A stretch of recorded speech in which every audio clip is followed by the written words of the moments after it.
everyone, and welcome to the first ever NZ Octane podcast, hosted here on the casting couch with... You had to call it that, didn't you? It does feel like the casting couch though, bit, sitting here staring into each other's eyes, a camera facing us. They love it. Yeah, I know. I'm Daniel. I'm Isaac. Guess we better introduce ourselves a little bit. This is the first one. Hopefully you guys have seen my YouTube videos and might have seen Isaac in them if you've seen them. Maybe seen my Instagram if you're here. I don't know what platform this is going to be released on, so I don't know if it's Spotify. Probably chuck it up on YouTube so they can see us sitting here on the casting couch. Spotify can only just imagine what we're getting up to on the casting couch. The PG version. Yeah, the PG version up on Spotify, audio only. So Isaac and I are feeling real exhausted because we just got back from a cruise.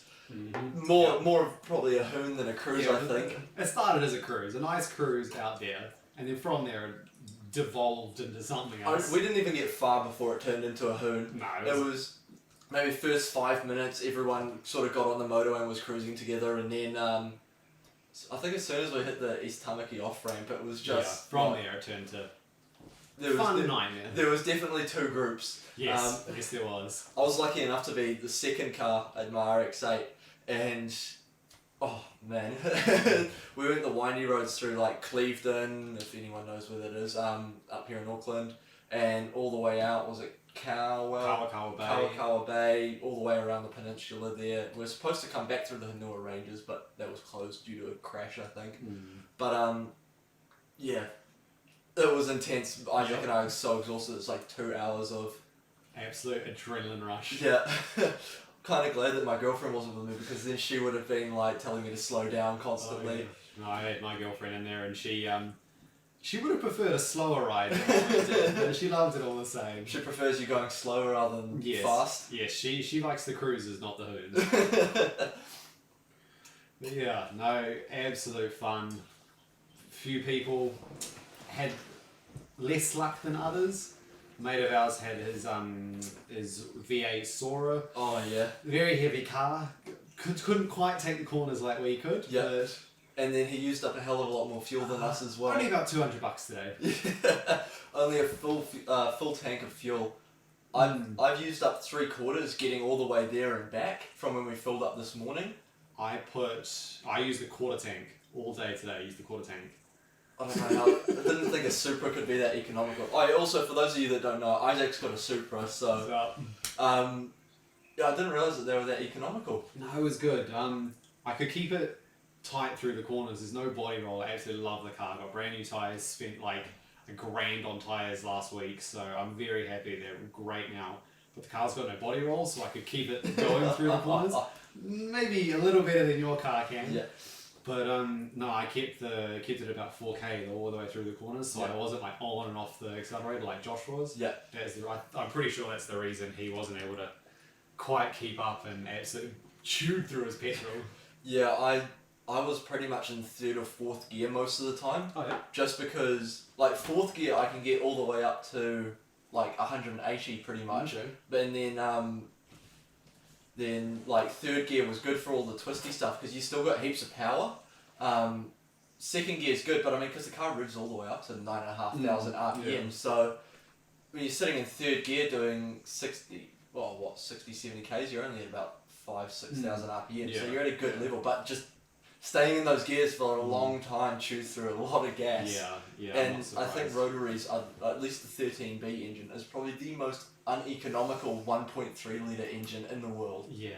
But I mean, the speeds you were doing probably doesn't exactly help. Yeah, no, like through those windy roads, like because the first guy on the cruise, he was in an Audi S4. Was it RS4? No, it wasn't an RS4. Oh, okay. I think it was just an A4 and S4 or something. But he was fucking quick, and he was all-wheel drive. Was So he the supercharged one? yeah, that was. I think both the Audi station wagons were supercharged. Okay, cool. But that thing was sticking like shit to a blanket. I was going through these corners, and thank God I had traction control, and thank God that the RX-8's got real good weight distribution. So it was sticking nice, and I was able to go quickly. But man, he was just going for it, eh? Sticking like shit to a blanket. I saw him launching off a few of the intersections, and all 4 wheels were going. Yeah. When they gripped, he was just gone. He was just off, eh? it was hard to keep up with him on the straights because there was the Audi TT. He was quick as well. He made his way all the way from the back up to the front behind me, and then along one of the straights. Probably shouldn't mention how fast we were going. It was pretty quick, but they overtook me along the straight, and I was going quick. Yeah.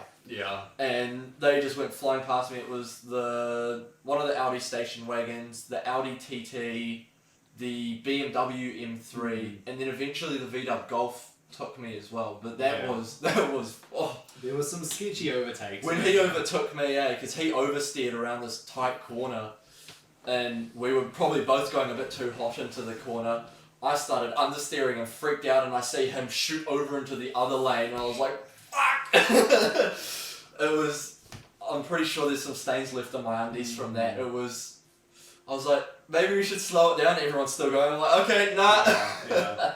Off we went, but that was...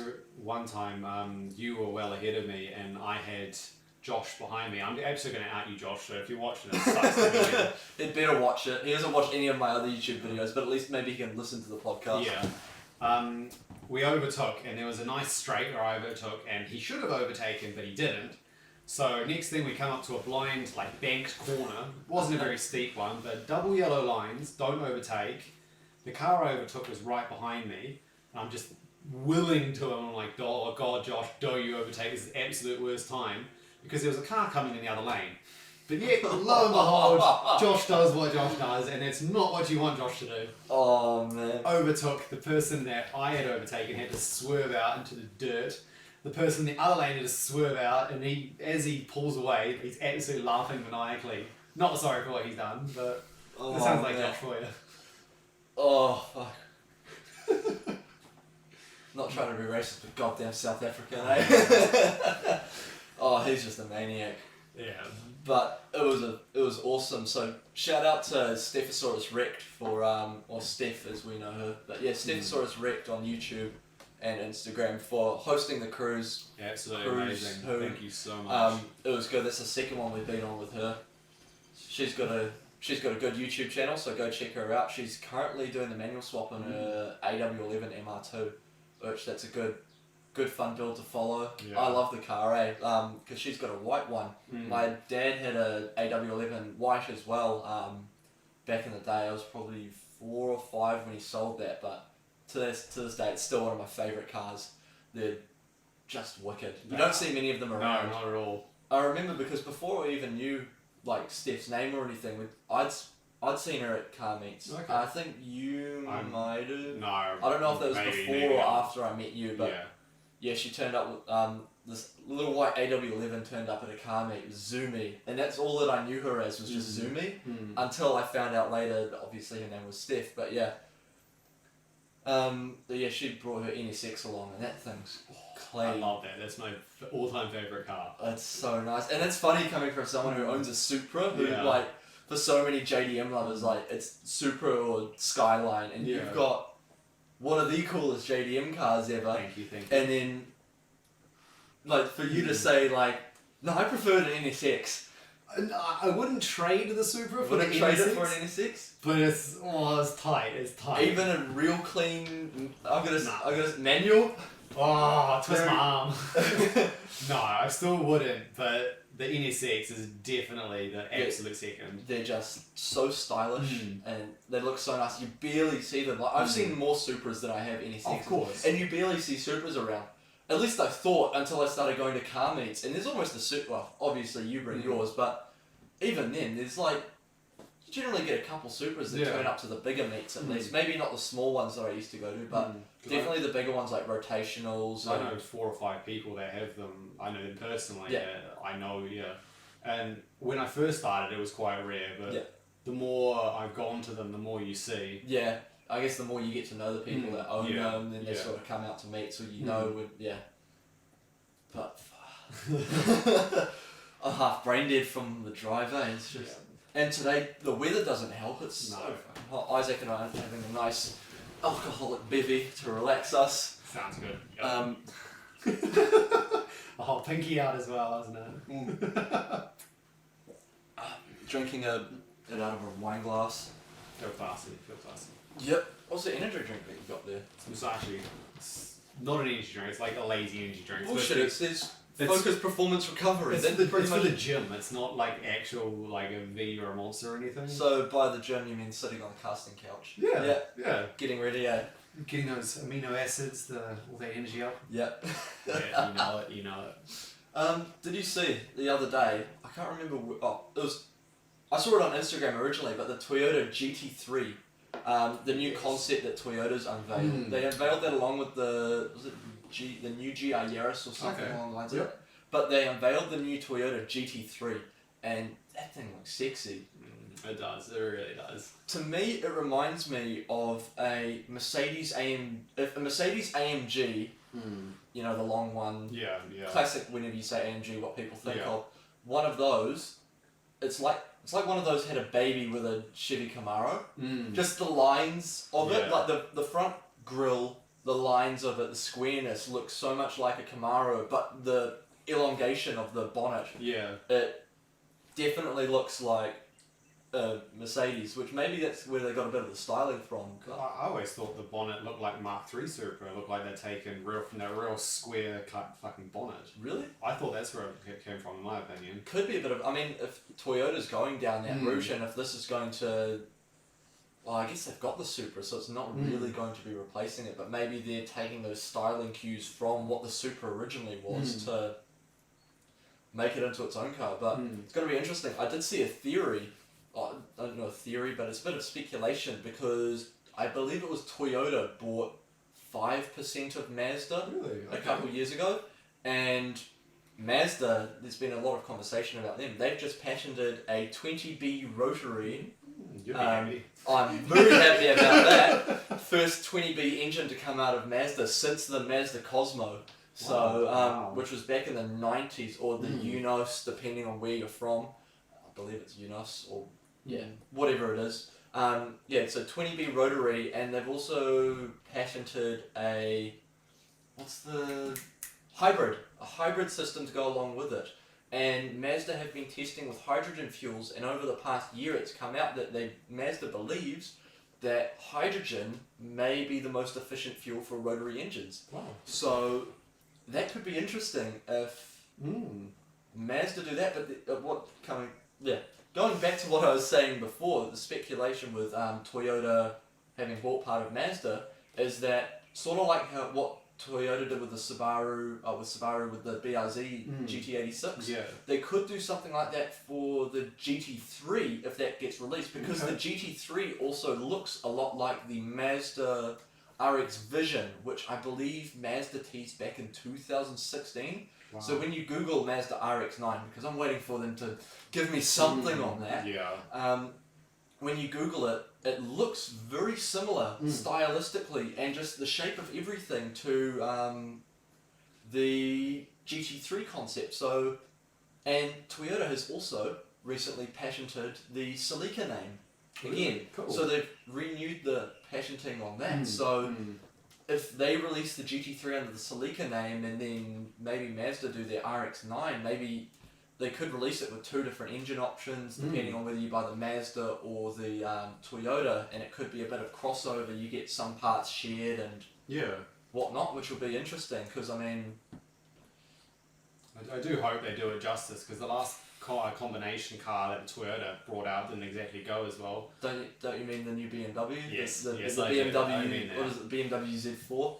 Yep. They meant well. The concept. I loved the concept. The concept looks I'm the so Superman cool. through and through. I'm a die-hard Superman, and the concept came out, and I thought that thing was shit hot. Oh, bro! Everyone, when we saw the concepts, were like, "Bruh, that looks cool." Everyone was so excited for it, and then they unveiled the Mk5 Supra, and everyone's like, "What?" You rebadged a Z4. Yeah, with like a slightly different body kit on it, and people are like, "Oh, but you know, Toyota refined everything." It doesn't matter. No, it's still at heart a BMW Z4. Yeah, it might be a Toyota chassis, but it's a BMW heart, and that's where it slides around. I don't even know if it's much of a Toyota chassis, is it? Because I mean, like you look at the body panels, and it just looks like a aftermarket Z4. Like somebody from the boy racer scenes got their hands on a Z4, slapped on a body kit, and call it a day. Yeah. I'm just going to quickly move that because I hope that it doesn't shut off anything. That's something I got to work out the next bug for the podcast. But Still recording. oh, sweet, that's the main thing. What we were saying, it's just they didn't do it justice. No, they really didn't. It could have been done so much better, even if they, like, I don't know why they were trying to cost save or do anything. I mean, look at what Nissan's done with the 400Z or the Z Proto or whatever they've called it.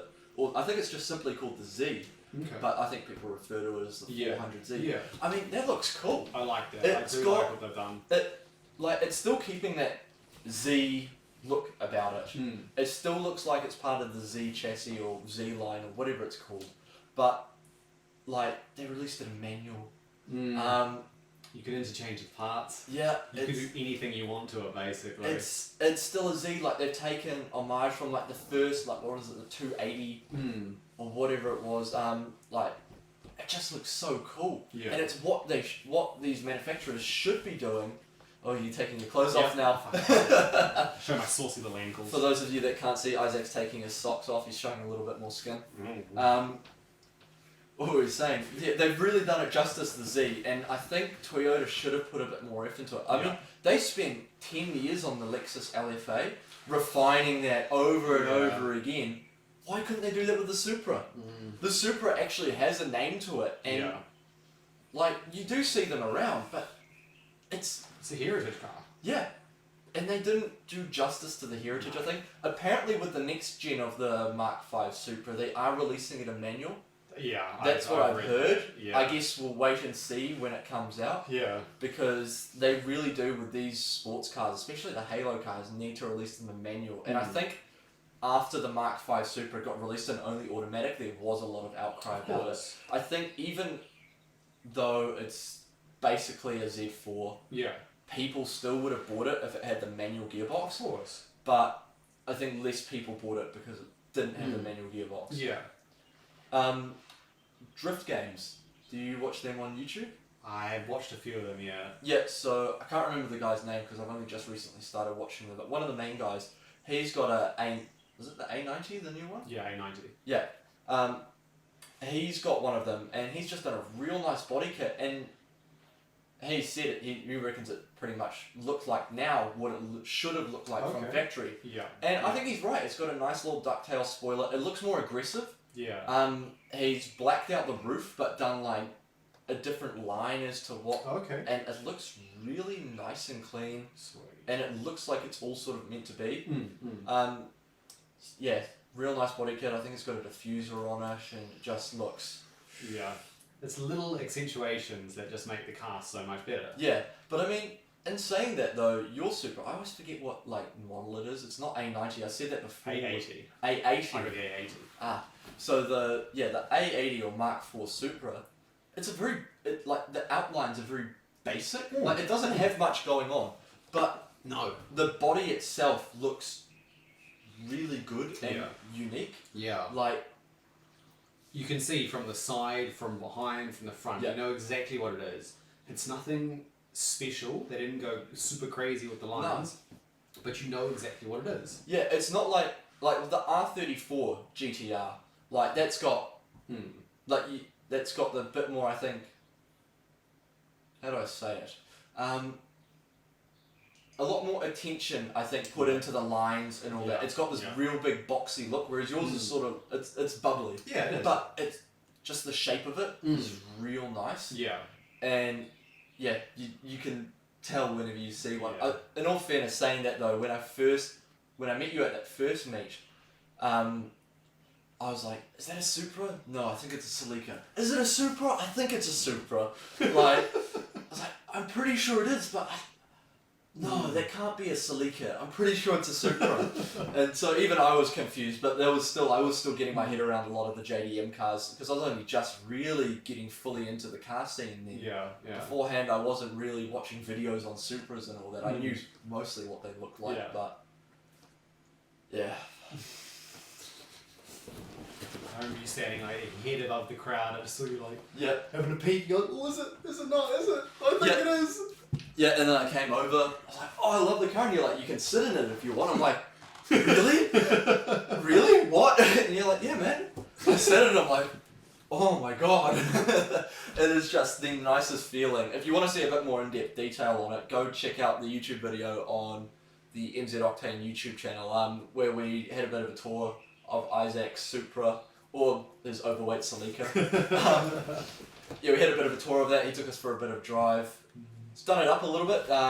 You put the roof spoiler on it now since that video. Roof spoiler on it. You got the cam cover. I finally got my cam cover back. I can't remember if I had the pod filter in that video or not, but I've got the original. I remember, yeah. I've got the original air intake on it. I've got new PCV valve. I've got a new fuel filter going in. I've got a sub now. I'm not sure if I had a sub in there. No, you didn't. We did that afterwards. Got a nice sound system in there now, and doing my best to return it to stock.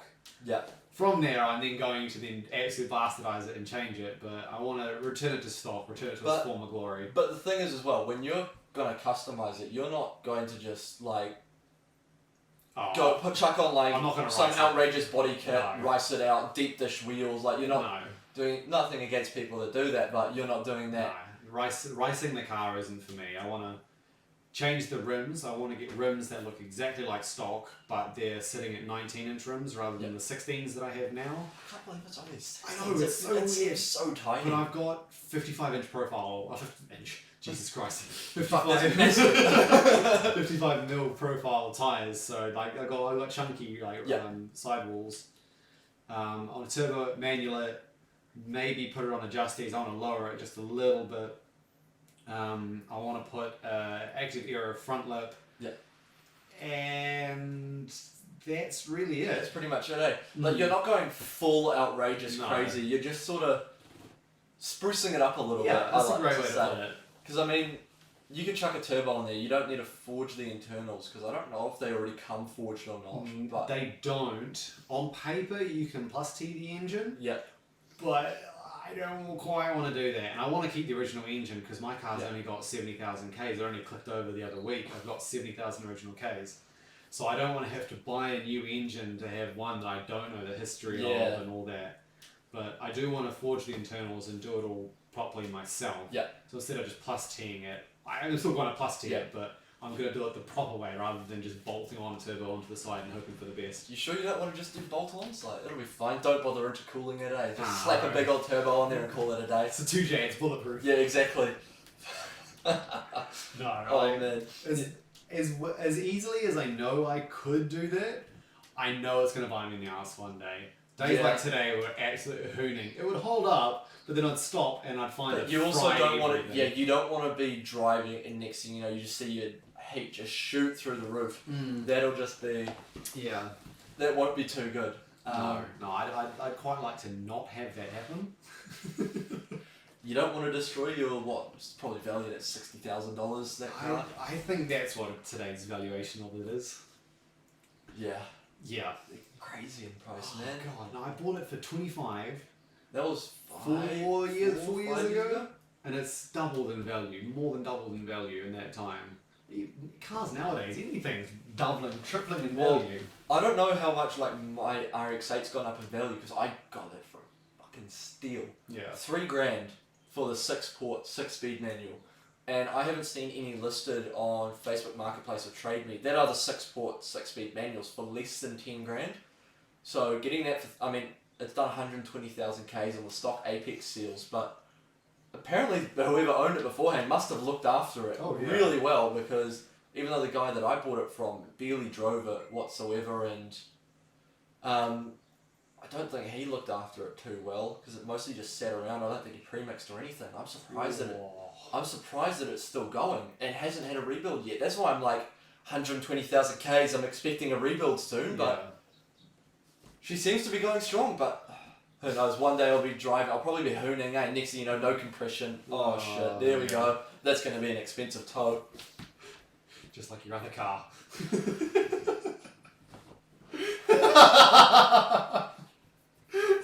Okay, so for those of you, I guess I'll go into the story now that Isaac's let the cat out bag. My reliable daily, my ever so reliable daily that I bought over a year ago now. 3 months into owning it, it was pretty much about this time last year, sort of December 20. What year are we? 22. 22. It would have been December 2020 Oh yeah. that I got it. So just over a year ago now.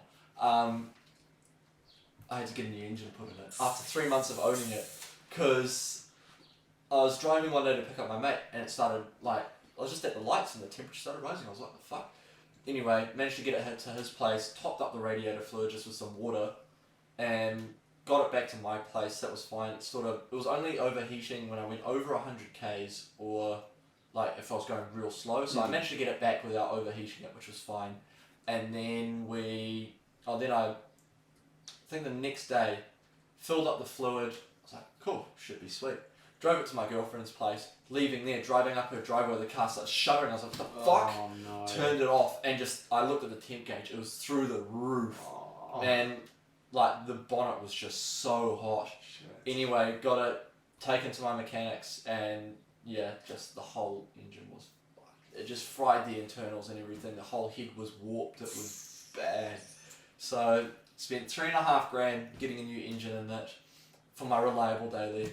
But it turned out that the reason it overheated, which some people will say it's because of the way that I drive it, I'm still going to maintain this. There was a bolt in the back of the radiator lodged there, so just the fluid was dripping out. I don't know how the bolt got there. It was weird. It was really weird. Like the head of the bolt was lodged in, so it was leaking out. And so anyway, that happened. Put a Mishimoto radiator in it, and got a new-ish engine put in it with less Ks. And so now, pretty much a year later, Happy anniversary. the synchros have gone in the gearbox. Oh. So, I mean, I've been having issues a little bit. So, for the past couple months, where I was struggling shifting from first and second on hot days, and also reverse. Okay. And also like when we're driving in traffic and you're in second gear for ages. I was having a little bit of issues around then, so I'm like, oh, okay, the synchros are on its way out. Anyway, spent 4 hours cleaning it before the rotationals meet. Left on the way to my girlfriend's place before we were meeting up with Isaac and a few others. Went to go shift from third to second. Nah! Only had third gear. And so managed to get to my girlfriend's place, stopped on a hill, let her out 'cause she had to go grab something, and managed to drive it all the way back from Albany to Silverdale with a 1-speed gearbox stuck in third gear. Like 5 speeds stuck in third gear. Yeah, and so taking it to the mechanics, it's a synchros, and so we're sending it off to a gearbox specialist. They're going to have a look at it and tell me whether it's worth, like if it's going to be a cheap enough fix. Like by cheap enough I mean like $1 or $2 probably looking at two maybe $3,000. I'm fine with that because it's still cheaper than buying a new car, but also if they come back and basically say, nah, she's well and truly fucked, or I need to get some gears rebuilt, if that's damaged, then it's just going to be not worth it. So, ouch. My reliable daily, which has broken down more times than broken more things so far than my RX-8, which everyone has said, oh, they're so unreliable, the RX-8s and all that, but 120,000 Ks on stock Apex seals, that's not bad. That's pretty good. Considering that a lot of them tend to go at around 60,000. Oh, really? Wow. Yeah, that's a common thing, is about 60,000 Ks. Because I'd always heard, like the moment you hit 180, you go 1 minute past and then absolutely the whole engine explodes, and that's when it's time to get a new one. But it's not so much that the engine explodes, it's just that the apex seals wear out. Because the later RX-8s, I believe, are fine because they directly squirt like oil into like all parts of the rotor housing or whatever to keep it all lubricated. But the earlier ones, like my one, because mine's an 03, it doesn't have that. So like obviously it lubricates the inside, but apparently it's not enough oil that it sprays in there to coat the entire inside of the rotor housing. So by the time you get to about 2/3 rotation, it's run out of oil in there. So that's why the apex seals go, and that's why they're so notoriously unreliable. Yeah. And so that's why I'm pre-mix fuel, because when you add obviously 2-stroke fuel to it, it then just gives it that extra lubrication on the inside with the fuel and everything, just to help protect your apex seals. that's why a lot of rotary owners do that as well, because it just helps kick the engine a lot more. So they're actually not bad cars though. Oh like, no, I've driven it. I love that thing. That thing's so cool. It's nice. Like I was keeping up with that Audi today around the bends. Like the guy in the Audi TT. Yeah. He was like, "Fuck, man, that's cool." Like you were just sticking. You were going for it. You were oh, gunning. bro, I was on another level. I was like, hell yeah, I could be a Formula One driver. Big step. I couldn't. Big step from amateur. Never driven in any sort of racing division whatsoever. Yeah, I could be a Formula One driver. Screen's gone off again. I better. Oh, that's going to be an issue that I've definitely got to somehow fix, or find out whether it's going to affect anything. But yeah, no, that was. I was going for it. There was a couple sketchy moments, but for the most part, I was fucking focused. Eh? Keeping up with these other guys in these modern Audis that have all of them were all-wheel drive. The guys around me. Yeah. And they're in this 2003 rear-wheel drive Mazda RX. Yeah, so screaming outside window. Everybody's got. They've all got like double. What is it? A double clutch dual pedal clutch. shift. Yeah, dual clutch pedal shift. That I'm there, like 6-speed manual. Like. Yeah.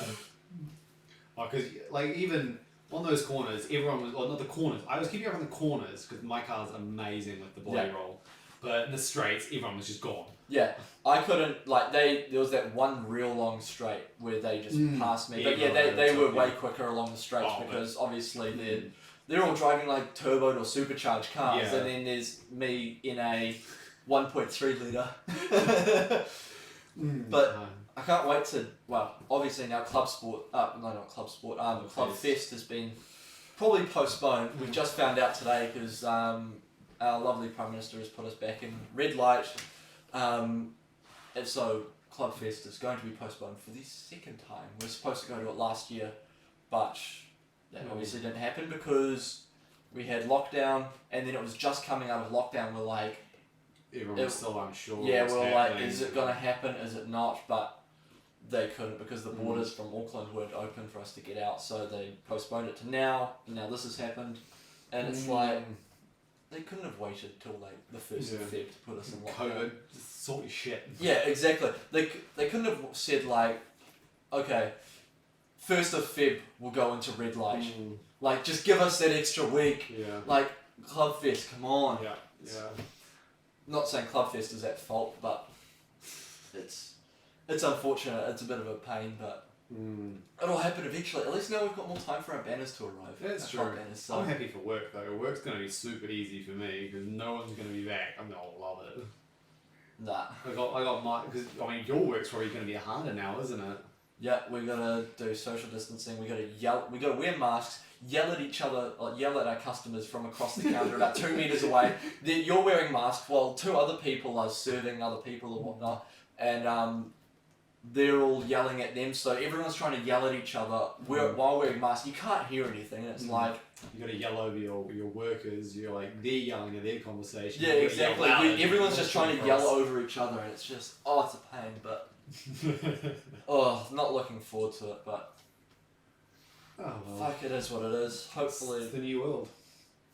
Don't fucking say that. Don't say that. It's not the new world. It's just temporary. I hope so. Yeah, me too. Me too. Yeah. Fuck. Oh man. Not fun. Nah. But I don't even know what to say. I'm just half brain dead, half exhausted, trying to figure out words.